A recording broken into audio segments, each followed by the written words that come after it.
उत्तराखंड में जो हमारा हाई कोर्ट है, हाई कोर्ट को शिफ्ट करने की बात कही जा रही है। लेकिन हाई कोर्ट कहाँ शिफ्ट होगा और क्यों हाई कोर्ट शिफ्ट होगा, हाई कोर्ट शिफ्ट करने के क्या नियम हैं, ये एक बहुत बड़ा सवाल है।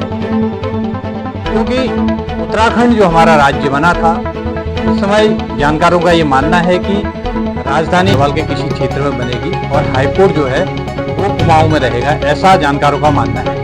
लेकिन इसको हम दुर्भाग्य कहें या फिर हमारे नेताओं की जो चुप्पी है उसको आप क्या मानते हैं, क्योंकि हाईकोर्ट यहाँ से जा रहा है। कुमाऊं में सबसे बड़ा संस्थान जो है अभी हाईकोर्ट ही हमारा बचा हुआ है, तो उसको यहाँ उसकी बेंच को यहाँ से शिफ्ट करने की बात कही जा रही है, पर अभी तक किसी भी नेताओं का कोई बयान नहीं आया है।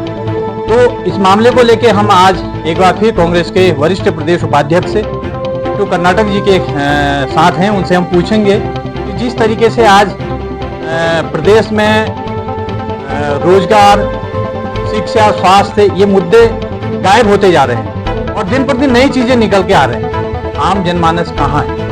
आइए उनसे मिलाते हैं और पूछते हैं हाईकोर्ट के संबंध में उनकी क्या राय है। एक हाईकोर्ट है जो यहाँ से नजदीक होता है, अल्मोड़ा से, चंपावत से, बागेश्वर से, तो हाईकोर्ट को शिफ्ट करने की बात कही जा रही है। उसकी एक बेंच कहीं ऋषिकेश हमने जो सुना है वहाँ शिफ्ट करने की बात कही जा रही है, तो इसको आप किस तरीके से देखते हैं? देखिए, ये बड़ा सोचनीय विषय है। ये विषय अपने आप में बहुत गंभीर। मैं फिर से पीछे ले जाना चाहूंगा आपको। राज्य का निर्माण क्यों हुआ था? ये राज्य क्या है? किन भावनाओं को लेकर, किस सोच को लेकर हमने राज्य के निर्माण की बात की थी? ये विशुद्ध रूप से एक पर्वतीय राज्य के रूप में हमने उत्तराखंड राज्य की मांग की थी, और आज के नहीं है कोई हमने वर्तमान समय में करी या कुछ नए नेता जो आज सत्ता में बैठे हुए उन लोगों ने की। ये बहुत लंबी, जब उत्तर प्रदेश में कहीं मैदानी क्षेत्रों में विकास बहुत तेजी से आगे बढ़ रहा था, क्योंकि उत्तर प्रदेश भारत का सबसे बड़ा राज्य, और उस समय स्थिति ये थी कि उत्तर प्रदेश में उद्योग और ऐसे अनेक अनेक चीजें थी जिससे मैदानी क्षेत्रों का तो विकास बहुत रहा था, लेकिन पर्वतीय क्षेत्रों में वही जो आपने कहा, पानी, बिजली, सड़क, शिक्षा, स्वास्थ्य, ये पांचों जो मूलभूत चीजें थी, इन मूलभूत चीजों से हम भटक रहे थे, हम वंचित हो रहे थे, जिसे लेके एक बड़ा आंदोलन हुआ और बाद में ये एक जन आंदोलन के रूप में परिवर्तित हुआ, जिसमें यहाँ की महिलाएं, यहाँ के छात्र, यहाँ के जनप्रतिनिधि, यहाँ के नेतागण, सब लोग, और ये जनता का आंदोलन था, तो वो सब भी इसमें सम्मिलित हुए। नेता, जनप्रतिनिधि बाद में सम्मिलित हुए, लेकिन ये यहाँ की महिलाओं का, यहाँ के युवाओं का, यहाँ के छात्रों का ये एक ऐसा आंदोलन था जिसने राज्य के लिए एक नई लड़ाई लड़ी, और उसके बाद एक पर्वतीय राज्य का उदय हुआ। लेकिन समय बढ़ते बढ़ते हम फिर से मैदानी क्षेत्रों की ओर भागने लगे। अगर एम्स खुलेगा तो मैदानी क्षेत्र में, अगर कोई उद्योग लगेंगे तो मैदानी क्षेत्र में, सिडको लगा आप देख लीजिए, अगर रेल लाइन आएंगी तो मैदानी क्षेत्रों में, पर्वतीय क्षेत्र में, जहां पर अंग्रेज रेल को छोड़ गए थे, आज अभी भी वहीं पर है, काठगोदाम से 1 इंच आगे नहीं बढ़ी। हम बागेश्वर तक की रेल लाइन की बात कर रहे थे, हम आगे बढ़ रहे थे उस दिशा में। यही चीजें हैं कि आज मैं कुमाऊं और गढ़वाल की बात करूं, बहुत छोटा सा राज्य है हमारा, 13 जिलों का 2 मंडलों का राज्य है, और आज हमें कुमाऊं और गढ़वाल में इस राज्य को नहीं बांटना चाहिए, इस राज्य की भावनाओं को उस ओर नहीं ले जाना चाहिए। लेकिन मेरा मानना है, हम ये सोच रहे थे कि हाईकोर्ट जो है वो हल्द्वानी के आसपास, क्योंकि हल्द्वानी, इस रानीबाग, हल्द्वानी, ये इस कुमाऊं का एक मूल केंद्र बिंदु है, जहां से अल्मोड़ा, बागेश्वर, पिथौरागढ़, चंपावत के लोग भी आ सकते हैं, और हमारे अन्य साथी भी देहरादून से और दूर से आने वाले लोग आ सकते हैं। अब ये बात चली है कि एक ब्रांच इसकी ऋषिकेश में बैठी खुलेगी, यह भी एक चर्चा है, क्योंकि ये जुडिशरी का मामला है और इसके लिए सुप्रीम कोर्ट की अनुमति आवश्यक होती है। कहीं भी कोई ऐसी शिफ्टिंग नहीं होती कि हम आप सीधे हाई कोर्ट को उठा के कहीं ले जाएंगे या कहीं बेंच लगा देंगे, तो इस पर प्रोसेस होगी, एक नियम बनेगा, नियम के अनुसार होगा। लेकिन मेरा मानना है कि इस पर्वतीय राज्य में हमें जो कार्यालय हैं, जो निदेशालय हैं, हमारा उद्यान का निदेशालय चौबटिया में होता था, आज देखिए चौबटिया गार्डन के क्या हाल हो गए। हमारा अल्मोड़ा में सहकारिता का निदेशालय होता था, वो देहरादून चले गया। हम जब देहरादून में बैठे हुए, एयर कंडीशनर शानदार, सचिवालय में एक किसी सचिव के कमरे में चले जाइए, 4-4 एसी लगे हुए, उन्हें आभास ही नहीं हो रहा कि भैया आज देहरादून की गर्मी कितनी। देहरादून हमारा एक एजुकेशन सेंटर होता था। उत्तर प्रदेश में भी हिंदुस्तान का सबसे बड़ा जो स्कूल है, दून स्कूल, वेलम गर्ल्स, अच्छे अच्छे सेंट जोसेफ, एक से एक अच्छे स्कूल, वहां स्कूलिंग बहुत अच्छी होती थी। वहां जब कोई आर्मी का अधिकारी रिटायर्ड होता था तो देहरादून जाता था, कोई अच्छे लोग जब जाते थे तो देहरादून में, और देहरादून का राजपुर रोड का जो क्षेत्र था वो घूमने के लिए बहुत अच्छा, रेस कोर्स, राजपुर रोड लोग घूमने जाया करते थे। आज देहरादून की गलियों की स्थिति देख लीजिए, क्योंकि राजधानी के लिए देहरादून तैयार नहीं था। इसीलिए कहा गया था कि चौखुटिया से लेकर हमारी गैरसैंण, गैरसैंण चंद्रनगर जिसे हम कहते थे, गैरसैंण हमारी राजधानी, वो हमारे राज्य के लोगों के एजेंडे में था, वो कुमाऊं गढ़वाल के एजेंडे में नहीं था, वो कुमाऊं गढ़वाल को बांटने वाले लोगों के एजेंडे में नहीं था। वो एजेंडा था कि हमारा राज्य की राजधानी जो होगी वो गैरसैंण में होगी। लेकिन एक चीज, जैसा आपने कहा सारे निर्देशालय यहाँ से जा रहे हैं, एक चीज मैं आपके संज्ञान में लाऊंगा, अब ये देखते भी तो बाहर के जो पूंजीपति लोग हैं उनका तो आवागमन यहाँ को बहुत तेजी से हो रहा है, बड़ी तेजी से यहाँ जमीनें बिक रही हैं, और लेकिन हमारे जो जनता से रिलेटेड चीजें हैं वो सब यहाँ से पलायन हो रही हैं, प्लेन की ओर जा रही हैं। तो हमारे जनप्रतिनिधियों का इस ओर किसी का ध्यान नहीं है, इसको क्या मानते हैं आप? देखिए, यही तो दुर्भाग्य है। इस राज्य में पंडित नागेंद्र तिवारी, जनरल वीसी खंडूरी, हरीश रावत जी, भगत दा, हमारे विपिन त्रिपाठी जी, इंद्रमणि बडोनी जी, कई लोग, विचारक लोग भी हुए, अच्छे राजनीतिक लोग भी हुए, वो किसी विचारधारा से हों। जरूरी नहीं है कि आज वो मेरी विचारधारा, जनरल खंडूरी जी और भगत दा हमारी विचारधारा से नहीं है, लेकिन उनकी एक अलग सोच थी, और उस सोच को हमें लगता है कि आज हम उस जो पंडित नागेंद्र तिवारी की एक विकास की सोच थी, हरीश रावत जी इस राज्य के लिए नई दिशा और दशा तय कर रहे थे, लेकिन आज तो मैं देख रहा हूं भटकाव के मार्ग में राज्य। केवल शराब की उप दुकान है, मैंने दुकानें तो देखी थी, अब उप दुकानें भी देख रहा हूं। अल्मोड़ा जो सांस्कृतिक और हमारी इस देश की, जिसे अटल बिहारी जी ने ही कहा था, भाजपा के बहुत बड़े नेता रहे और देश के प्रधानमंत्री रहे आदरणीय अटल बिहारी वाजपेयी जी, उन्होंने कहा था कि अल्मोड़ा भारत की सांस्कृतिक राजधानी, और आज उन्हीं अटल जी की बातों को देख कर लग रहा है कि आज अल्मोड़ा शराब की राजधानी बनती जा रही है। आप देखिए, पांडे खोला से करबला तक चले जाइए, तो हम कैसा कल्चर अपने इस राज्य में डेवलप कर रहे हैं। बाह्य लोग आ रहे हैं, वो शांति के लिए आ रहे हैं यहाँ। आज आप देखिए, हमारी जो जितनी फ्रूट बेल्ट थी, आप जैसे ही भवाली से अंदर को आते हैं, श्यामखेत, गागर, मल्ला रामगढ़, तल्ला रामगढ़, शीतला, नथुआ खान, प्यूड़ा, मोना, आपका जितना ये क्षेत्र फ्रूट बेल्ट हुआ करती, आज कंक्रीट के जंगल के रूप में परिवर्तित हो गया। आज ये दर्द किसी को नहीं है। आज हमारा जो, जिस व्यक्ति ने इस पहाड़ में लड़कर इस पहाड़ के राज्य के निर्माण में अपना खून बहाया, आज वो चंद लोगों के नौकर बन के रह गए। आज हम लोग केवल कुछ पूंजीपतियों के नौकर बन के रह गए। और एक दौर ऐसा आएगा, मैं आपको बता रहा हूं, जैसा महाराष्ट्र में आमची मुंबई कहा, ये राज्य में भी ऐसा होगा।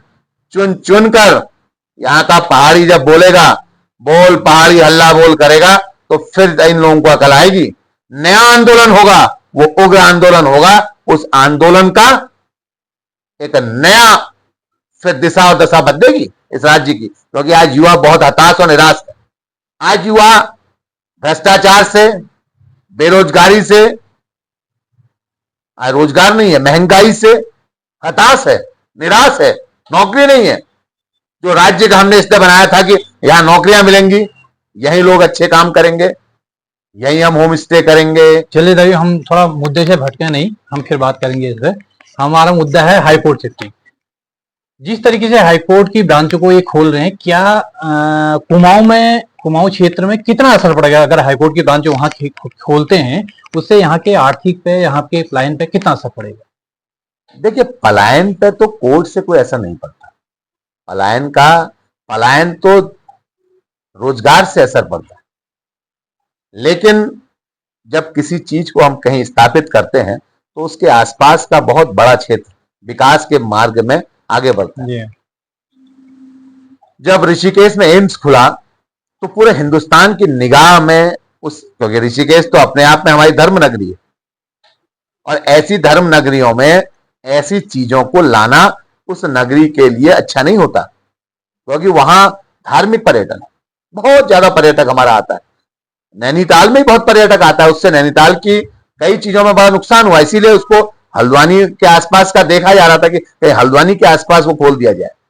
लेकिन मेरा मानना है, कोई नई चीज आप IIM ले आइए, आप ITI ले आइए, आप IIT ले आइए, कोई ऐसे इंस्टीट्यूट जिसका लाभ पहाड़ को मिले। पलायन रोकने के लिए ऐसे इंस्टीट्यूट बहुत महत्वपूर्ण होंगे। आप रोजगार देने का काम करेंगे तो पलायन को रोकेंगे। लेकिन ये हाईकोर्ट शिफ्टिंग, ये सरकार क्या कर रही है, ये लोगों का ध्यान आकर्षित कर देती है अलग दिशा को, क्योंकि उनको भटकाना होता है, उन्हें मुद्दों से भटकाना। क्योंकि आज महंगाई चरम पे है। आप कहते हैं आपका मुद्दा बदल गया, मैं बुला रहा हूं मुद्दे पे। मैं मुद्दे से नहीं भटका, मैं मुद्दे पे आ रहा हूं। आप ये देखिए, पलायन कहा आपने, पलायन क्यों है? बेरोजगारी के कारण पलायन है। आज स्वास्थ्य के कारण पलायन है, अच्छी स्वास्थ्य की व्यवस्था नहीं है। आज भी डोली में रख रहे हैं। आप आज का पेपर उठा लीजिए, कपकोट में कैसे महिला के पेट में बच्चे ने दम तोड़ दिया। आज शिक्षा की अच्छी व्यवस्था नहीं है, स्कूलों की हालत देख लीजिए, स्कूल खाली होने लगे हैं। आप देखिए GIC के हाल देख लीजिए, हमारी GGIC के हाल देख लीजिए, आर्य कन्या inter college, Ramsay inter college, AIC सब के हाल देख लीजिए, क्या स्थितियां हैं। दिन प्रतिदिन हमारे बच्चों की संख्या कम हो रही है। आज शिक्षा का स्तर गिर रहा है। आज सड़कें नहीं है, आज सड़कें बहुत बुरी स्थिति में, किसी भी क्षेत्र को उठा के चले जाइए, आप किसी गांव के क्षेत्र में चले जाइए, सड़क नहीं है। जब शिक्षा, सड़क, स्वास्थ्य कुछ नहीं होगा तो पलायन अपने आप बढ़ेगा। तो इसके लिए आप किसको जिम्मेदार मानते हैं? कहीं ना कहीं जो हमारे नीति निर्धारक हैं, जिनको हम चुन के वहां पर भेजते हैं, हमारे जनप्रतिनिधि, तो पब्लिक से संबंधित जो कार्य हैं उनमें उनको कहीं ना कहीं अपनी प्रतिभागिता निभानी चाहिए। निश्चित तौर पे आपकी बात से मैं 100%, इस बात से मैं 100% सहमत हूं कि हमारा नेतृत्व, हम नेतृत्व विहीन होते जा रहे हैं। हमारा नेतृत्व जो आज है, वो इस राज्य के हित में काम नहीं कर पा रहा। वो कोई जनप्रतिनिधि, किसी पार्टी क्यों, मेरी पार्टी क्यों, आपकी पार्टी क्यों, दूसरी की पार्टी क्यों, इससे मतलब नहीं होता। जो नेतृत्व होता है, वो किस तरीके का नेतृत्व दे रहा है। और आने वाले समय में जो कह रहा हूं मैं, ये सब स्थितियां लोगों के सामने आ रही है, वो ये नेतृत्व भी क्षेत्र में घुसने में डरेगा। अब आने वाले समय में युवा जब समझ जाएगा, तो ऐसे लोगों को वो बेनकाब करने का भी काम करेगा। क्योंकि आज जिस प्रकार से हमारे राज्य के लोगों का दोहन हुआ है, हमारे राज्य के लोगों का उत्पीड़न हुआ है, आज भी हम वही जो आज से 70 साल पहले, अंग्रेजों के जमाने में 77 साल हो गए हमारे देश को आजाद हुए, जो मांगे तब थी वो आज है, जो सड़कें तब थी वो आज है, जो विकास तब था वो आज है। अरे ये कंक्रीट के जंगल तो विकास नहीं कहते। एक सही दिशा में अब आप बरसात आएगी, कैसी स्थिति इस अल्मोड़ा की हो जाएगी। ये तो उस जमाने का बसा हुआ चंद्रवंशी राजाओं की राजधानी रहा है ये अल्मोड़ा। ये गधे घोड़ों की राजधानी नहीं रहा। ये उस समय जब चंद्रवंशी राजा राज करते थे तब, और अंग्रेजों के जमाने में कमिश्नर ही रहा है। आज उस अल्मोड़ा को आपने कहां पहुंचा दिया? आज उस अल्मोड़ा को वही गधेरे में पहुंचा दिया आपने। आज नालियां कैसे भरी हुई है, रास्ते देखिए, कूड़े देखिए, आज कहां है अल्मोड़ा? तो जब दिशाहीन नेतृत्व होता है, विचारहीन जनप्रतिनिधि होते हैं, जिनके पास कोई विजन नहीं होता, कोई सोच नहीं होती, तो ये स्थिति होती है। और उसके बाद वो एक ऐसा आंदोलन होता है जहां का युवा जब बहुत पीड़ित हो जाता है। आपने हर राज्य में देखा होगा, हर देश में देखा होगा, हर प्रदेश में देखा होगा, बाहर विदेशों में देखिए आप, फ्रांस की, चाइना की, आप जर्मनी की, कहीं भी कहीं का इतिहास उठा के देख लीजिए। जो क्रांति आई है वहां के युवाओं ने क्रांति की है, और वो ऐसी क्रांति हुई है जो ये मौका परस्त लोग हैं वो अपने आप बेनकाब हुए हैं, अपने आप गायब हो गए। फिर से इस राज्य में एक नया आंदोलन खड़ा करने की स्थिति तैयार हो रही है। अगर हम अभी भी नहीं चेते, अभी भी नहीं समझे, ये हाई कोर्ट हटाओ, सुप्रीम कोर्ट हटाओ, अहिंसा हटाओ, अरे कुछ अच्छी चीजें लाओ भी तो सही। आप ये कहते हैं कि हम हाई कोर्ट का विस्तारीकरण कर रहे हैं और बेहतर बनाया जाएगा, आवासीय स्तर पर हम वहां के अधिकारियों को अच्छी सुविधाएं देंगे, हम पूरा एक ऐसा क्षेत्र विकसित करेंगे जहां पर जो अभी तक अविकसित था उस क्षेत्र को विकसित करेंगे। हर दिशा है राज्य में, बहुत बहुत संसाधन है इस राज्य में।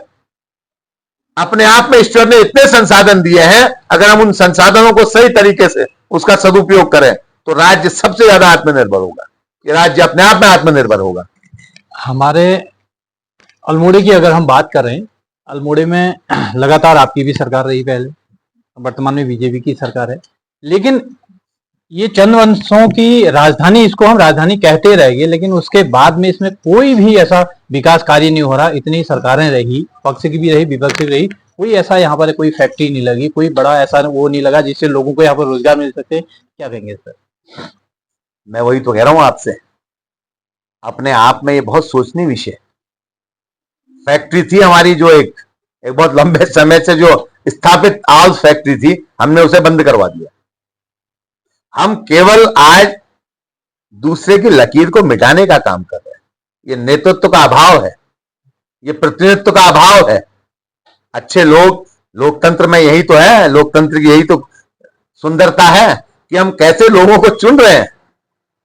जिन राज्य में विकास हो रहा है, जो राज्य आगे बढ़ रहे हैं, आप देखेंगे अगर रैंकिंग में हम सबसे निचली पायदान की ओर बढ़ रहे हैं, और जो राज्य ऊपर की ओर बढ़ रहे हैं उसका कारण है हम हिमाचल हिमाचल हिमाचल चिल्लाते हैं। वो एक मुख्यमंत्री जो 16-17 साल तक बैठा, उसने वहां की दिशा और दशा बदल दी। आज हम कई मर्तबा कई लोगों को जिताते रहे होंगे, कई मर्तबा कई लोगों को लाते रहे होंगे, लेकिन नेतृत्व का, अच्छे नेतृत्व का विचार, इसीलिए कहते हैं कि राजनीतिक व्यक्ति के पास अच्छे विचार होने चाहिए। जो हमारा नेतृत्व करता है, नेतृत्व वाले के पास अच्छी सोच होनी चाहिए। आज कैसी स्थिति है, माल रोड की स्थिति को देख लीजिए, आज भी वही सड़क, वही अल्मोड़ा उद्योग की बात छोड़ दो, बना हुआ उद्योग बंद करा दिया। नारायण दत्त तिवारी जी, पंडित नारायण दत्त तिवारी जी, सेजलक फैक्ट्री जिसमें आज सेंट्रल स्कूल है, आज लोगों को पता ही नहीं होगा। वो सेंट्रल स्कूल पहले एक इलेक्ट्रॉनिक फैक्ट्री के रूप में विकसित होने वाली थी, सेजलक फैक्ट्री नाम दिया गया था। आज वहां सेंट्रल स्कूल, हमने, हमारे नेतृत्व ने, हमारी विचारहीन सोच ने अल्मोड़ा को दिन प्रतिदिन निचले पायदान की ओर लाने का काम किया है। और आज भी स्थिति वही, आजादी से लेकर कुछ अच्छे लोगों ने, जबकि बड़े बड़े लोगों ने यहाँ का नेतृत्व किया है, जब वो आगे बढ़ाने का काम कर रहे थे तो कुछ लोग उस पौधे को, हमारे यहाँ एक दुर्भाग्य अल्मोड़े का, हम जैसे पौधा लगाते हैं फिर उखाड़ के देखते हैं कितनी जगह गई, फिर रोप देते हैं।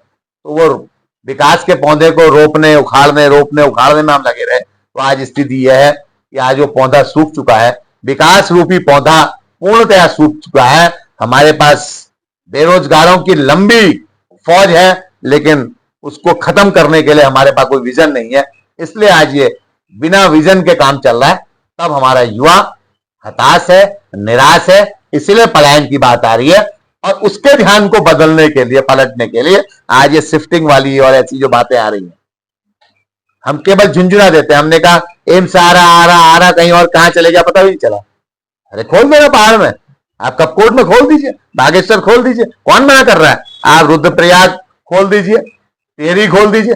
पर्वतीय राज्य के पर्वतीय जनपदों में जब तक आप अच्छे डॉक्टर्स नहीं लाएंगे, अच्छे इंस्टीट्यूट नहीं खोलेंगे, आप IIM, एम्स ऐसे बड़े IITs नहीं खोलेंगे, तो यहां निश्चित तौर पे ये पलायन ऐसी रहेगा।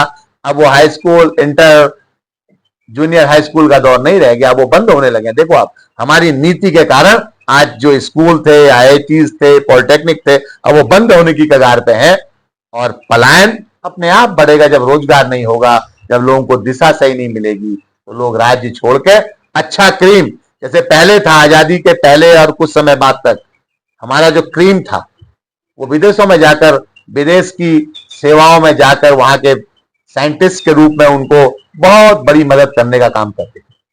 आज केंद्र सरकारों ने, वो आज की सरकार से लेकर पुरानी जिन्होंने आजादी के समय तक इस देश का नेतृत्व किया, आजादी के बाद से उन सरकारों ने अच्छे सोच के साथ जब वैज्ञानिकों को आगे लाने का काम किया, तो आज देखिए हम कई चीज में आत्मनिर्भर बने, देश बड़ी बड़ी चीजों में आत्मनिर्भर बना। तो आज उसकी आवश्यकता है। इस राज्य को आगे बढ़ाने के लिए हमें छोटी छोटी चीजों को जोड़ना पड़ेगा, क्योंकि छोटी छोटी चीजों से बुनियाद के पत्थर, बहुत एक एक पत्थर को सजो के बुनियाद बनाई जाती है। तो उन छोटे छोटे पत्थरों को सजो के इस राज्य के निर्माण में आगे बढ़ना पड़ेगा। और नहीं तो फिर से कहीं ऐसा ना हो आने वाले 10-15 सालों में लोग कहने लगे कि इस राज्य को केंद्र शासित प्रदेश बना। तो कहीं ना कहीं ये तो सबका दर्द है कि हमने उत्तराखंड अलग राज्य तो मांगा, लेकिन जिस तरीके से मांगा वो आज उस चीज के लिए हम आज भी तरस हैं। लेकिन हाईकोर्ट का जो मामला है, इस पे अभी तक के किसी भी राजनेता का बयान नहीं आया है। लेकिन जो अधिवक्ता लोग हैं, जो सामाजिक लोग हैं, उनका ये कहना है कि अगर किसी चीज को शिफ्ट करने की बात कही जाती है तो प्लेन की ओर ही क्यों, अल्मोड़ा क्यों नहीं। तो क्या अगर हाईकोर्ट की बेंच हरिद्वार खोलना चाह रहे हैं या ऋषिकेश खोलना चाह रहे हैं, उसमें अल्मोड़ा भी एक ऑप्शन हो सकता है। देखिए, मैंने कहा आपसे ना पहले कि इस राज्य में हर चीज, उत्तर प्रदेश में भी यही चीज होती थी कि मैदानी क्षेत्रों में हर चीज चली जाती थी। इसीलिए, नहीं तो उत्तर प्रदेश में हमें कोई परेशानी नहीं थी। हमें तो अपना हेल्थ सर्टिफिकेट बना के अलग से हेल्थ बॉन्ड का फायदा मिलता था। फायदा मिलता था। और यदि कोई रिटायरमेंट के टाइम में पिथौरागढ़ जनपद चले जाता था तो उसको पूरी पेंशन में उसका फायदा मिलता था। तो बॉर्डर अलाउंस कहते थे उसको।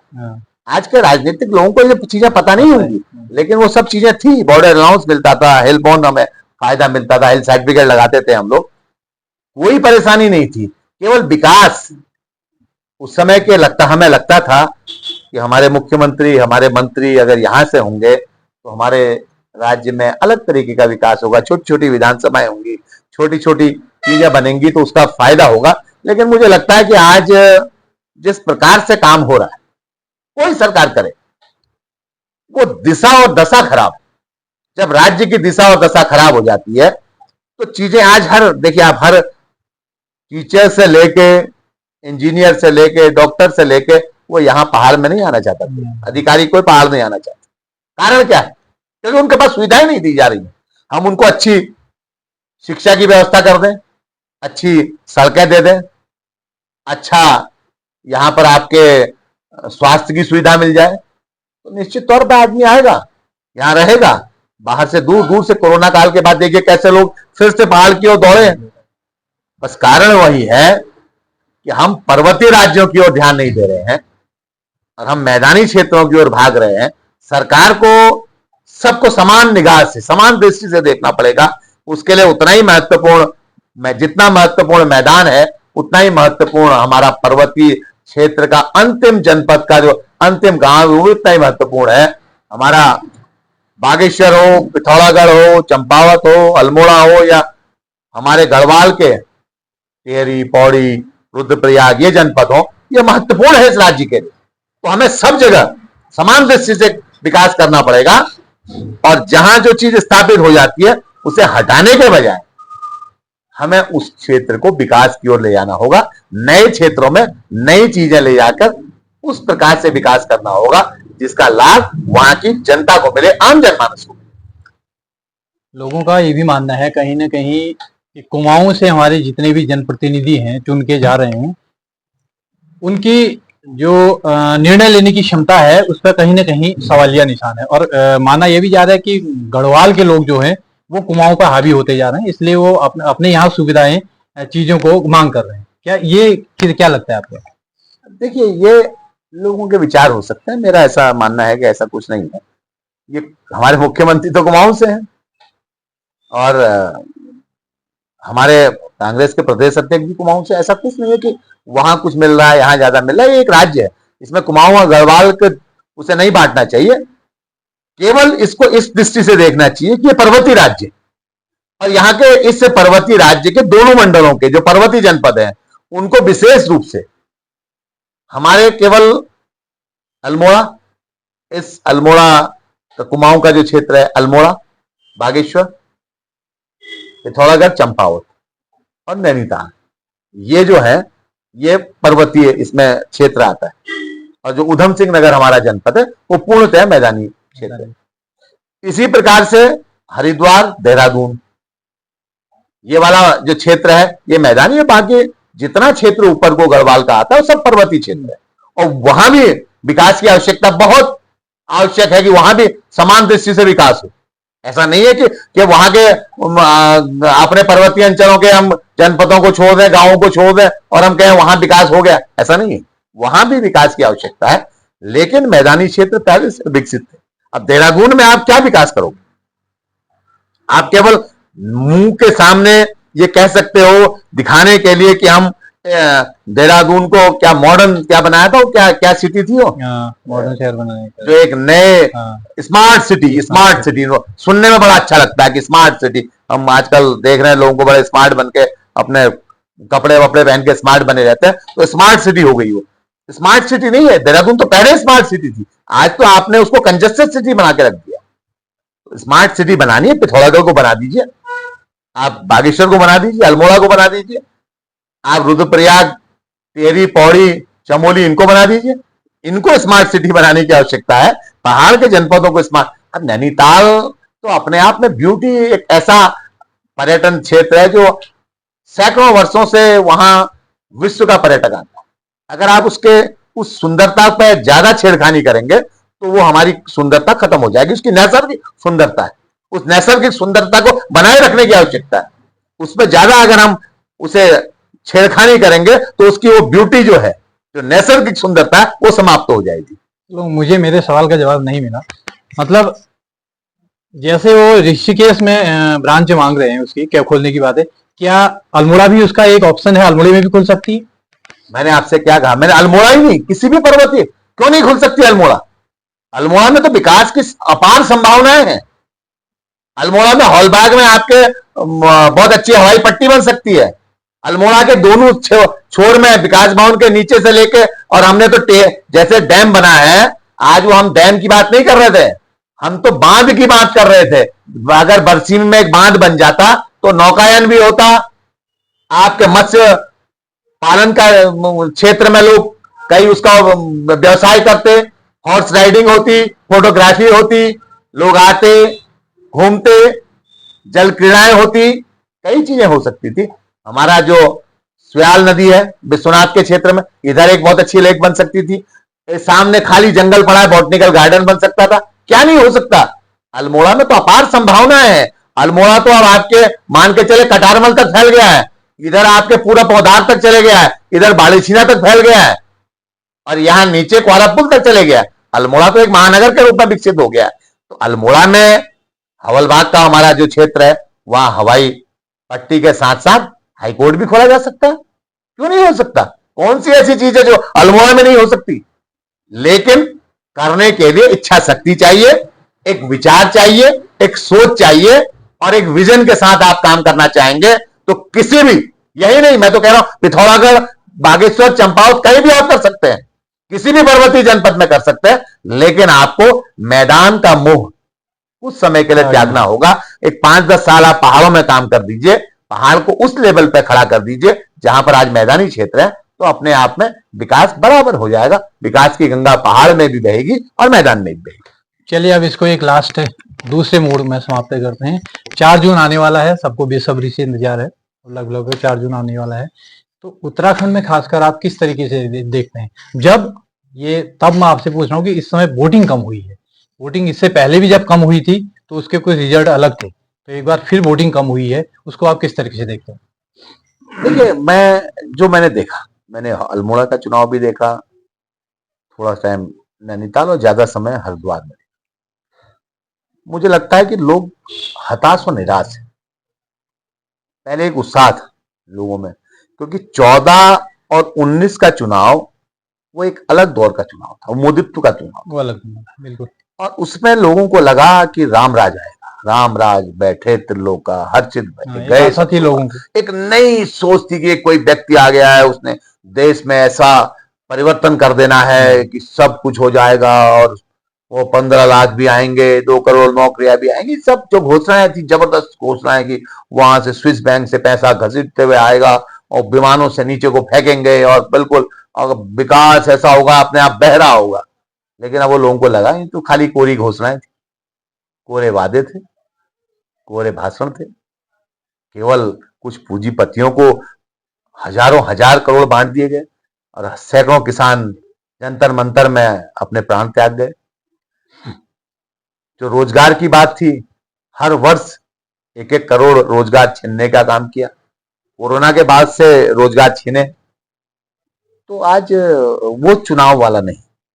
और जब कोई गेंद ऊपर को जाती है, जैसे हमारी कांग्रेस की गेंद ऊपर को गई, तो पृथ्वी का गुरुत्वाकर्षण उसको खींच के लाया और हम नीचे आए। उसमें हमारी कई संगठनात्मक कमियां रही उस समय। लेकिन आज मैं देख रहा हूं कि जो भाजपा की गेंद बहुत तेजी से ऊपर को भाग रही थी, रुकने के बाद अब वो नीचे को आ गई। और ये चुनाव बहुत देश को नई दिशा देने वाले चुनाव होंगे, और इसमें परिवर्तन का दौर आ रहा है। तो ऐसा दौर जिसमें परिवर्तन आ रहा है, ऐसा दौर जिसमें अब लोगों को समझ में आ गया है कि कथनी और करनी में, सामाजिक राजनीतिक क्षेत्र में बहुत अंतर है। जो लोग खाली कहते हैं, वो प्रतिपक्ष के रूप में 400 के सिलेंडर में 405 होने में, रामला मैदान से जंतर मंतर तक नृत्य करते हुए जाते हैं, और ऐसा ढोल दमुआ नगाड़े बजाते हैं कि साहब वो 400 का सिलेंडर 405 हो गया, 405 हो गया। 70-72 रुपए लीटर शायद डीजल पेट्रोल हुआ करता था, पेट्रोल था, एक 5, 10, 15, 20 पैसा बढ़ता था उस समय। तो साहब बड़े बड़े नेता साइकिल में चलने लग जाते, जो आज 30-40 गाड़ियों के काफिले में निकल रहे हैं, विदेशी गाड़ियां आ रही, भयंकर गाल पीटते थे कि साहब पूरा लूट दिया कांग्रेस ने, 3G 4G जीजाजी किसी चीज में नहीं निकाल पाए, कहीं कोई भ्रष्टाचार नहीं ढूंढ पाए, कहीं कोई चीजें नहीं निकाल पाए। इसका कारण है, जब नहीं आप कुछ कर पाओगे तो आपके सामने चीजें आ जाएंगी, और आज जनता समझ चुकी है, और ये परिवर्तन वाला चुनाव है। ये चुनाव इस देश के लिए एक नई दिशा देने वाला चुनाव है। और जिस तरीके से इंडिया अलायंस चुनाव लड़ा है, अब के चरण में आपको देखने में अंदाज आ गया होगा कि जो सत्ता में बैठे लोग हैं, उनके वचन, बोल वचन कैसे परिवर्तित होने जा रहे हैं, कैसे अब वो उनके बॉडी लैंग्वेज में कैसे चेंजेज आने लगा है, और इंडिया अलायंस बहुत शानदार प्रदर्शन कर रहा है, और ये परिवर्तन का दौर है। लेकिन हम इसको ये भी कह सकते हैं, अगर आज मुद्दे बहुत हैं, बीजेपी वाले उसको इस तरीके से लोगों के बीच में ला देते हैं, लेकिन कांग्रेस के पास कहीं ना कहीं इस चीज की कमी हमको लगती है कि आप जनता के बीच में इस चीज को नहीं प्रदर्शित कर सकते हैं, ये भी एक कारण रहा। कांग्रेस एक ऐसी पार्टी है जो ज्यादातर समय सत्ता में रही, कांग्रेस आजादी के बाद से उसका जो प्रतिपक्ष वाला एक करंट होता है, क्योंकि भाजपा इन लगातार विपक्ष में रही, लंबे समय से प्रतिपक्ष में रही और उनको प्रतिपक्ष में रहने की आदत होगी, तो जबरदस्त तरीके से प्रतिपक्ष को दिखाने का काम करते थे। कांग्रेस के हमारे लोगों को सत्ता में बैठने की आदत हुई, तो वो सरकार कैसे चलाई जाती है, कैसे काम होते हैं, क्योंकि विकास की सोच तो आज भी कांग्रेस के पास है। इस बात को आम कर्मचारी से, आम नागरिक से पूछ लीजिए तो वो कहता है कि विकास की सोच कांग्रेस के पास है। तो आज स्थितियां बदली हैं और कांग्रेस उस करंट के साथ उस प्रतिपक्ष की भूमिका को जैसा ये लोग निभाते हैं, ये एक को 1000 दिखा देते हैं, क्योंकि इनके यहाँ ट्रेनिंग दी जाती है। बिल्कुल, जोर से बोलो, झूठ बोलो, बार बार बोलो, तो ये ट्रेनिंग होती है इनके यहाँ। हम उस तरीके के झूठे बयानवीरों को ट्रेन नहीं कर पाए, बस केवल हमारी ये कमियां रही। झूठे बयानवीरों को अगर हम भी ट्रेन कर देते तो हम इनसे ज्यादा खतरनाक विपक्ष होते। लेकिन हमने जिस तरीके से लोकतंत्र में एक प्रतिपक्ष की भूमिका होती है, जिसे सदन में प्रतिपक्ष बोलता है, सड़कों में कार्यकर्ता बोलते हैं, तो हमने हर आंदोलन को उसी तरीके से किया। कम संख्या जरूर थी हमारी लोकसभा में, लेकिन विधानसभा में भी संख्या कम है, लेकिन एक प्रतिपक्ष के रूप में हमारे लोगों ने बहुत अच्छा काम किया और सड़क में हमारे कार्यकर्ताओं ने बेहतर तरीके से प्रदर्शन किया। इसलिए आज जो परिवर्तन का दौर दिख रहा है वो कार्यकर्ताओं की मेहनत का असर है। चलिए धन्यवाद आपका। तो ये थे हमारे साथ कांग्रेस के वरिष्ठ प्रदेश उपाध्यक्ष बिट्टू कर्नाटक जी। उनका कहना है कि परिवर्तन का दौर है और जिस तरीके से ये हाई कोर्ट की ब्रांच खोलने की बात कही जा रही है, ये एक लोगों को बरगलाने वाली एक बात है। नहीं तो उनका ये मानना है कि पहाड़ों में विकास के अवसर खोजने के बजाय आज इसको शिफ्ट करना, उसको शिफ्ट करना, ये कोई मायने नहीं रखता है। बशर्ते कि जिस तरीके से महंगाई, बेरोजगारी और ये चीज़ें सामने आ रही हैं, इसके लिए सरकार को एक ठोस कदम उठाना चाहिए। तो अगले फिर किसी एक मुद्दे पर उनके साथ हम रहेंगे। तब तक के लिए आप देखते रहिए उत्तराखंड आज तक। नमस्कार।